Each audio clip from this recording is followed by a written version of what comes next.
Hello, welcome back to my YouTube channel. I am going to start with an introduction because we are going to get a little personal on this video. So it's important you know who I am. I am Jordan Gill, head honcho at System Save Me and head coach of Done in a Day, where we teach service providers, coaches, consultants how to build a life-first business with an extremely lucrative and efficient virtual VIP day. So I'm really excited for today's video because it's a bit more casual and I get to share a little bit more about me, and I opened up a questions poll in my Instagram stories and asked y'all to ask me anything. So we have a popcorn myriad of questions that y'all asked, so let's just get into it. The first question that I was asked was, what would my top piece of advice be if someone wanted to get into like systems and operations work? So my first piece of advice really is pick a lane.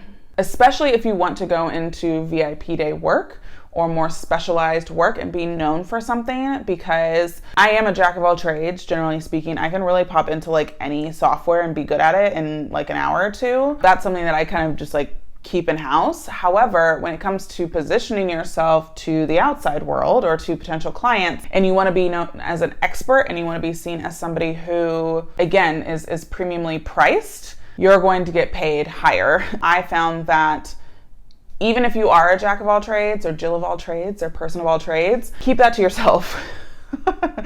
And I know that hurts systems people's feelings. I know that sucks because you don't get to show the variety and like vastness of your expertise. However, clients barely have an understanding of one system or one tool, let alone all the tools. And so they can semi-wrap their head around, okay, if I need help with creating a database for my group coaching program, then I'm going to go to this person because she is, or he is, or they are the best fit. And so when you are spreading yourself across a lot of tools or processes, then that causes confusion with clients, because most of our clients are not systems people that we're working with. And so therefore, if they get into analysis paralysis of like, should I do this tool or that tool, or should I do this process or that process, you've already lost them because they're overwhelmed.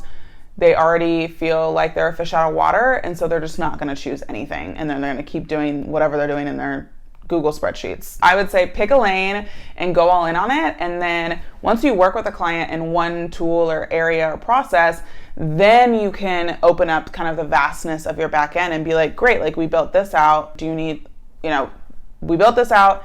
It opened up an opportunity for us to actually build this other thing out that's going to help support you in this tool.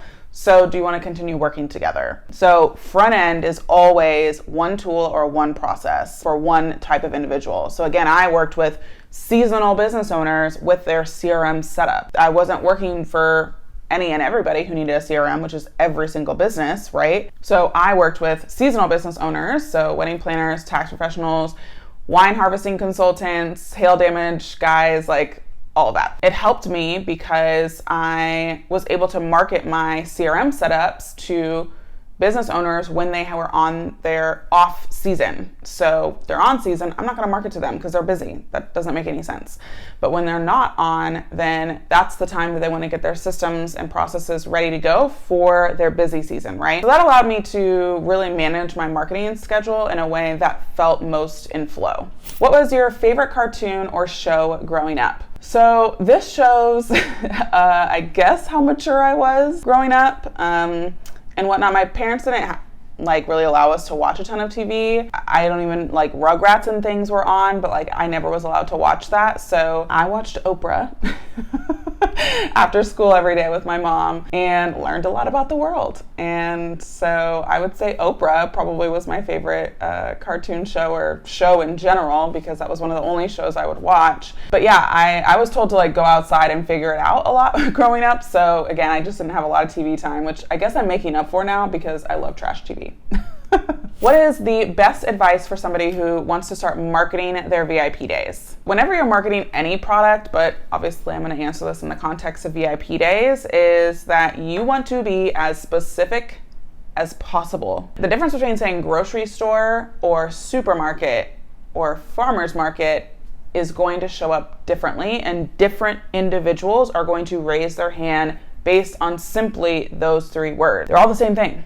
right? Like we know and understand that they're all the same thing, but when you don't speak your client's language, then they're not going to listen. Another example is when I first started this work with VIP days, I actually called mine intensives. So I started talking to my potential clients about intensives. And while some people understood and like were still interested, it was interesting because I would say intensives and then they would say VIP days back to me. So after a while, I'm like, well, clearly like they're hearing what I'm saying and they're spitting out a different word. So imagine if I actually spoke their language of VIP days.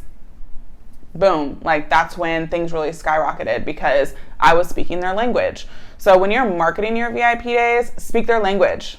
Don't use your own language. Again, when it came to people's frameworks or how they worked with people, I wasn't using the term structure. When people were talking about like creating their VIP day, they were like, well, how do I structure my VIP day? And that was the exact languaging that they would use. So instead of me using other words, I'm just gonna say what they say so that they know I'm for them. So that is 100% like best advice for when you're marketing your VIP days. Don't use your language. Use the clients that you want to work with language. This question was so nice. How was your summer? My summer was great. I was busy. I celebrated my, how old am I? 32nd?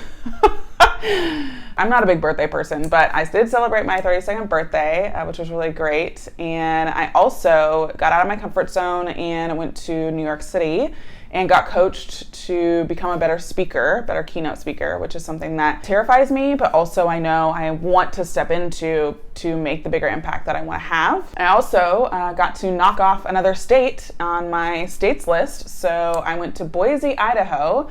Never been to Idaho before, super cute. And I got to speak at ConvertKit's Mastermind Conference, which was really fun, and got to meet old friends and new friends in person for the first time. So that was really awesome. Great experience. I got to spend a lot of time with my bonus son, which was really great, and my husband. And also just trying to stay cool because I live in Dallas, Texas, and we've had some record-breaking heat over here. Your girl is not about sweat. So I was in the pool a lot. This next question is really great. So it was what are the top 2 ways to pace yourself in your business, which is a really intriguing question to ask. I have 2 things, right? Top 2 ways. One of them is going to only really relate to people who are women or those who menstruate. So, or even those who again can track lunar cycles, things like that, for those who don't. But one of the things that has totally helped me with pacing myself from an energetic standpoint is tracking my cycle. And so this is, again, not even something that I came up with. This is like, you can literally go to like cycle mapping or cycle alignment or cycle tracking, and everything's gonna pop up. So this is where you look at and pay attention to when you are most energetic and then when you literally have the least energy ever on the face of the planet. Instead of just feeling like every day is the same energetically for you. Again, I'm speaking as a woman and someone who menstruates. If you treat every day the same, then you're not pacing yourself and it's not sustainable. So I look at my calendar and know when my highest energy days are, and I'm going to choose to do activities where I need high energy, like recording this video, like doing speaking engagements, like having to do things that take a lot of energy for me. I'm going to put those on days where I know I'm going to have high energy. Then on my lower energy days, I do things that are more behind the scenes, reading data, writing copy, like things that, again, I can kind of do like in my bed or on a beanbag or something. So that way, again, I'm not having to like force myself to be energetic when I know I'm not going to. The second thing I would say to pace yourself is be in community, which may sound like the opposite of what most people would say, because seeing and experiencing other people moving and growing the needle at different times than you may feel difficult. However, I cannot put into words how important community has been for me, whether that is in the group programs or masterminds I'm in or peer masterminds I'm in or paid communities, stuff like that.